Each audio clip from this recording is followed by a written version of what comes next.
เพื่อนๆก็สามารถเข้ามาอ่านเบิ่งได้เลยดาวน์โหลดแอปตัวนี้เนาะอนุสิทธิ์plus เนาะในเมื่อเราลงทะเบียนแล้วเนาะเราจะได้รับเงินส่งแสนกีบทันทีเนาะการลงทะเบียนสำเร็จเนาะซึ่งว่าเราจะได้รับคูปองส่วนลดนี้3แสนกีบเนาะสบายดีเพื่อนๆมาพบกับ2BC เสียงดาราเส้นเก่าเส้นเคยเนาะคลิปนี้ก็จะมารีวิวเกี่ยวกับขนส่งอนุสิทธิ์เนาะซึ่งว่าทางบริษัทขนส่งอนุสิทธิ์จะเปิดแอปซื้อเลขเนาะซึ่งว่าเพื่อนๆคนได้ที่มักใส่เสียงโซก็อย่าลืมเนาะเพื่อนๆคนได้ยังบ่ทันมีแอปห้วยซื้อเลขของบริษัทอนุสิทธิ์ก็สามารถติดตามคลิปนี้ได้เลยเนาะซึ่งว่าข้าพเจ้าเลื่อนผ่านไป Facebook เนาะก็เลยว่าเห็นคนส่งของข้าพเจ้าเนาะที่ว่าจะเปิดแอปซื้อเลขไวๆนี้เนาะ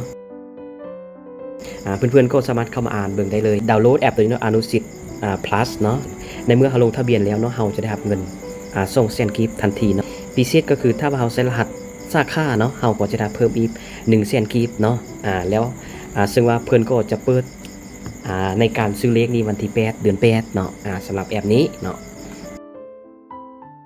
เพื่อนๆก็สามารถเข้ามาเบิ่งได้เลยเนาะในเพจของเขาเจ้านี้เนาะคือตัวอย่างตัวนี้เนาะในการซื้อเลขต่างๆเนาะส่วนรายละเอียดเพื่อนๆสามารถเข้ามาอ่านในเพจนี้ได้เลยเนาะทีนี้เราจะไปดาวน์โหลดและติดตั้งนำกันเลยเพื่อนๆเปิดPlay Store ขึ้นมาเนาะถ้าว่าผู้ใดใส่ Android เนาะแล้วเรากับพิมพ์อนุสิทธิ์ plus เลยตัวนี้นี่เนาะเข้าไปเลยซึ่งว่าข้าพเจ้าได้ติดตั้งเป็นทีมฮ้อยเนาะเพื่อนๆคนใดยังบ่ทันได้ติดตั้งก็เข้าไปติดตั้งได้เลยเนาะในเมื่อเราเปิดขึ้นมาแล้วมันก็จะมาสู่หน้านี้เนาะฟังก์ชันก็จะมีหลายๆฟังก์ชันอยู่เนาะในที่นี้เราบ่ทันได้ลงทะเบียนเทื่อเนาะเราต้องได้ลงทะเบียนก่อนเนาะเพื่อนๆเข้าไปบนลงทะเบียน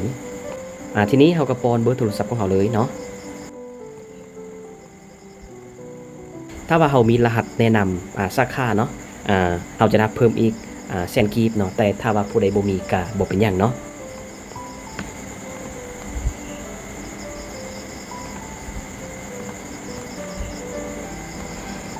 ข้าพเจ้า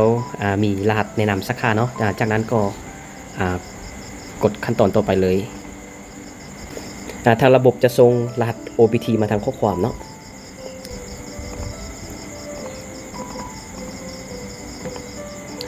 แต่จากนั้นเราก็กดขั้นตอนต่อไปเลยต่อไปเนาะเราใส่รหัสผ่านเนาะจากนั้นก็ใส่วันเดือนปีเกิดเนาะ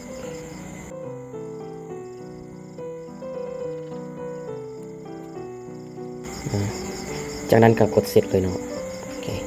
แล้วก็เราเลือกว่าเราอยู่แขวงใดเนาะ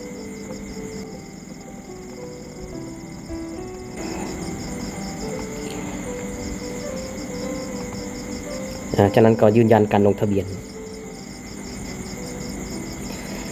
การลงทะเบียนสำเร็จเนาะซึ่งว่าเราจะได้รับคูปองส่วนลดนี้3แสนกีบเนาะลงทะเบียนเราจะได้รับอยู่2แสนกีบเนาะแล้วบวกกับใส่รหัสแนะนำสาขาเราจะได้อยู่แสนกีบเนาะรวมทั้งหมดจะได้อยู่3แสนกีบนั่นเองเนาะในมือเพื่อนๆลงทะเบียนสำเร็จแล้วเนาะเพื่อนๆก็เข้ามาศึกษาเบิ่งได้เลยเนาะมันจะมีซื้อหวยเติมมูลค่าโทรแล้วก็พ่นหวยแล้วก็ใบบินซื้อหวยเนาะแล้วก็ใบหวยข้อเลขอย่างต่างๆเนาะมันจะมีเลขรางวัลเติมเนาะเดี๋ยวเรารอรุ่นไปนำกันเนาะว่าวันที่8เดือน8เพิ่นจะเปิดให้ซื้อเลขอย่างเป็นทางการเนาะเอามารุ่นนำกันเลยผู้ใดยังบ่ทันมีแอปซื้อหวยของบริษัทอนุสิทธิ์ก็เฮ็ดตามคลิปวิดีโอนี้ได้เลยเนาะคลิปนี้ขอจบเท่านี้แล้วเราจะพบกันในคลิปต่อไปสบายดี